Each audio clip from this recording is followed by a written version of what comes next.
Cool. Awesome. So now we're getting the final panels on there.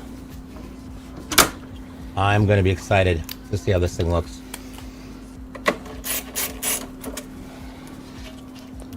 Mafia old country.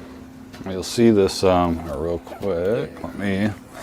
So this is probably my favorite thing about this case. So obviously we have the print on the door here. Now when Zach puts this on, it's almost like a little shadow box feel.